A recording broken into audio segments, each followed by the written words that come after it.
मेरे बहुत सारे बच्चे ना अब डगमगा गए होंगे, अब घबरा गए होंगे, एक आध पेपर हल्का सा इधर उधर हुआ और बच्चे डरना शुरू कर देता। जो कॉन्फिडेंस, जो मजा आपको पहले पेपर की तैयारी में आ रहा था, क्या वही जोश अभी भी जिंदा है? तुम्हें जो लग रहा है ना कि जो तुम्हारा पेपर खराब हुआ है, जैसा सोचा था वैसा नहीं गया है, तो चिंता मत करो, वो पेपर तुम्हारा अच्छा हुआ है, उसमें तुम पास हो, अच्छा कर जाओगे। एग्जाम में ऐसा जरूर होता है कि हमारा कोई ना कोई पेपर खराब चला जाता है, या फिर ऐसा नहीं होता जैसा हमने सोचा होता है। जो हमें सेट मिलता है, हमारा सेट मुश्किल आ जाता है। बाकी बच्चे खुश हो रहे होते हैं कि हमने पेपर में आग लगा दी, हमने पेपर को फाड़ दिया, ये कर दिया, वो कर दिया, लेकिन हमें डर लग रहा होता है क्योंकि हमारा उतना अच्छा पेपर नहीं गया होता है। ऐसी सिचुएशन ना हर बच्चे पे आती है और यही क्रूशियल टाइम होता है, मेक और ब्रेक सिचुएशन होती है। क्या अगर मैं आपसे एक सवाल पूछूं कि जो कॉन्फिडेंस, जो मजा आपको पहले पेपर की तैयारी में आ रहा था, क्या वही जोश अभी भी जिंदा है?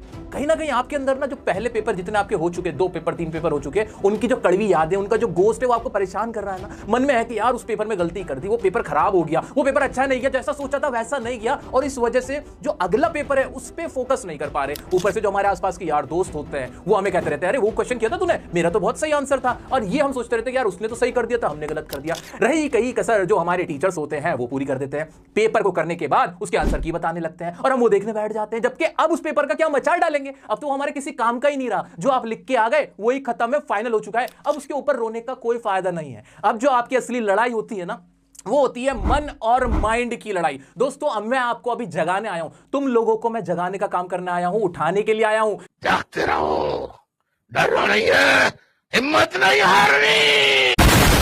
क्योंकि मुझे लग रहा था मेरे बहुत सारे बच्चे ना अब डगमगा गए होंगे, अब घबरा गए होंगे, एक आध पेपर हल्का सा इधर, मेरे बहुत सारे बच्चे ना अब डगमगा गए होंगे, अब घबरा गए होंगे, एक आध पेपर हल्का सा इधर उधर हुआ और बच्चे डरना शुरू कर देता। जो कॉन्फिडेंस, जो